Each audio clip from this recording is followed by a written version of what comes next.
ज्या वेळेला तुम्ही क्रोशाचं काम करतात त्यावेळेला एका हाताला तुम्ही धागा बांधतात आणि एका हाताला तुम्ही असा धागा बांधतात आणि एका एका हातामध्ये तुम्ही ही सुई घेत असतात. त्याच्यामुळे तुमचे दोन्ही मेंदूचे भाग जे आहे ते ऍक्टिव्हेट होत असतात.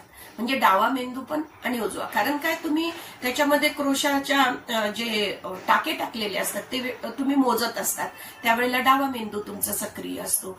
नंतर तुम्हाला कोणती डिझाईन घ्यायची आहे त्याचा विचार करत असतात, त्यावेळेला पण तुमचा डावा मेंदू सक्रिय होत असतो. ज्या वेळेला मात्र तुम्ही डिझाईन किंवा रंग यांच्याबद्दल बोलत असतात तर त्यावेळेला त्याचा विचार करत असतात, त्यावेळेला मात्र उजवा मेंदू जो आहे तो तुमचा सक्रिय होत असतो.